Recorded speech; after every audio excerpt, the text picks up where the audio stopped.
On 107.9 FM, you're listening to The Locker Room on Stroud FM with Richard Joyce.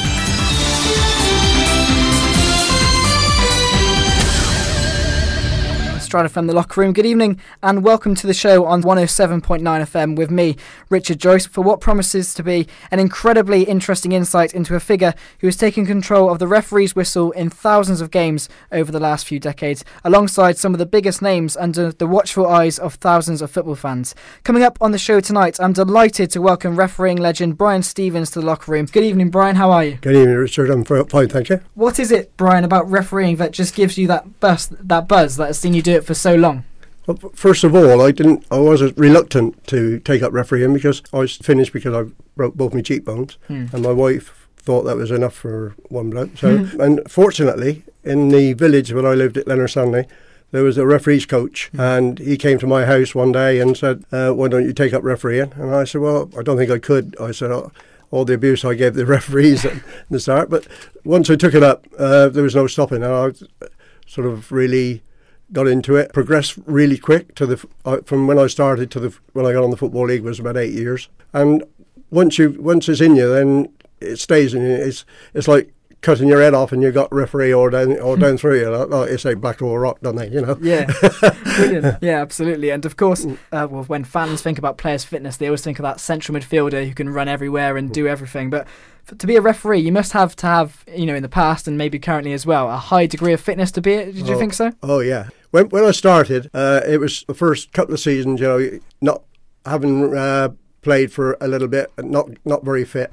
But then two or three others from the area, people like John McCabe and Ken Fryer and people like that used to say, well, why don't we go training? Because there was nobody training in those days along the road. We would go into Stonehouse Football Ground and we would do sprints and shuttles and all that sort of thing.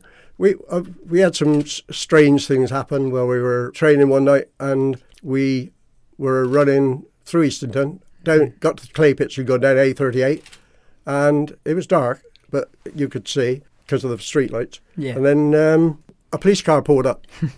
We thought, what's this then? So he stopped, asked us questions, what you're doing and where you've been, what you're doing running. Once we convinced them that we were just training, they told us that three prisoners had escaped from Leo prison, which is back on the road. So they let us out that day. I know at some level of the games over the years there have been some problems with regards shortages of referees at some games. Is that a problem or is it something that's improving? Oh no, there's referees in Gloucestershire this year are a third down on what they were last year. Oh really? A third. Yeah. Crazy, really. So is that worrying then, do you think? Because obviously it is good to have a qualified official doing all your games, isn't it? As opposed to maybe a volunteer sometimes. Yeah, it is worrying. And the Stroud League, for example, got 8 leagues, 8 divisions. Yeah. And most of them get covered these days. But in the past, divisions 6, 7 and 8 rarely got referees, Yeah.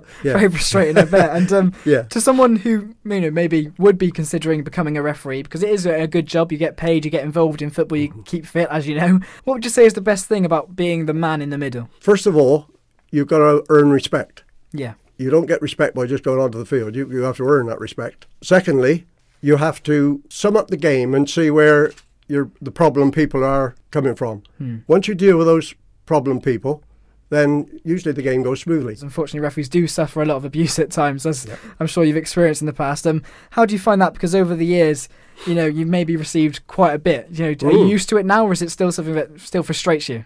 Still frustrates me, but I had, not from the players, but from the crowd, I had the infamous Bournemouth against Manchester United in the FA Cup, and Bournemouth won. And then when I went back out to the car after the game, my wife used to come with me and take the dog. So while she was away, somebody smashed the headlights in the car. Blimey. I didn't realise until I got halfway to Salisbury on the way back. Turn the lights put the lights on. Yeah. Absolutely, and that's incredible that even so people would go to those lengths to sort of do that to a match official. We've got in the Premier League now, haven't they? There's been controversy sometimes over certain players not shaking hands. Do you think they should do the handshake before the game or just leave it for after the game? I feel that it'd be like they do in rugby. come off of the field at the end and shake your hand. Would be more respectful for everybody, I thought. We got a tribute here as well. Someone who calls himself Old Git on the forum. He says, those of us who are of a certain age will always recall Brian Stevens as an all-round top bloke and servant to local football, in addition to being one of the few local refs who made the grade at national level. Cannot believe he is still turning out at 73 years young. Long may you continue, Brian. So there you go, a nice comment there. And also, I also got a tweet earlier from a former MP for Stroud, David Drew, said, Brian is a legend. I'd have him refereeing every weekend at the New Lawn. So there you go. We'll have to get you in for our... Thank you, that's great. Brilliant. We'll have to get you in for our next home game. But the great thing about being a referee is, we were discussing it outside, weren't we? Every week you were presented with a new set of 22 players for you to cast your eye over. Yeah. For you played amongst, or worked along some star names, I've seen them on the internet. Yeah. But for you, who were some of the sort of standout ones that you just thought, wow, they're incredible footballers? I was at home one Saturday evening and I had a phone call from the FA saying, what are you doing Monday night? And I said, well, nothing. They said, well, we need a referee at Merthyr Tydfil in the FA Cup. So would you go and do that? So I went to Merthyr, and when I got there, I was met in the foyer by John Charles. Oh, really? He was player manager. Yeah. And he was a fantastic bloke, absolutely fantastic. And he played, and he didn't start getting ready to change until about 20 minutes before kick-off. Yeah. But he was fantastic. He headed the ball once from his 6-yard box right over the halfway line. Unbelievable. They call him the Gentle Giant, didn't he they? was wonderful, honestly. Yeah, from Juventus to Merthyr Tydfil. Yeah. A question from James on the messages. He says, do you think being a referee has changed since you started? If so, what are the biggest changes? I think the speed of the game's the first one. Yeah. A lot faster now, and the referee's told, I think, to let the game flow. Yeah. So therefore you get more contact.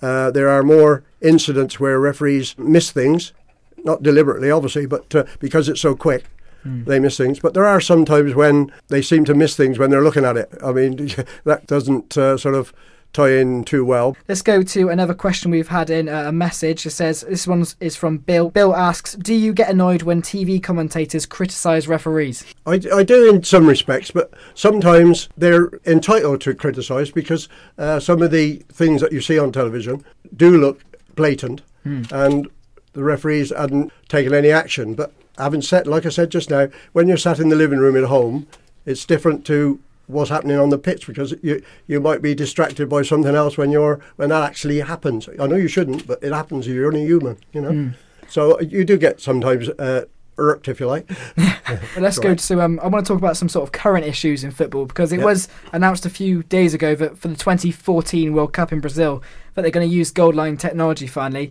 It's such a hotly debated topic in football. What do you think of that decision? I think it's brilliant. These people, the referees that they brought in the last couple of years to stay on the line to watch for the ball over the line, I don't know what they do, because a few weeks ago there was one that was a foot over the line and he didn't give it, and that's all he had to do all day was just look along the line. So it's, from a referee's point of view, it'll be fantastic.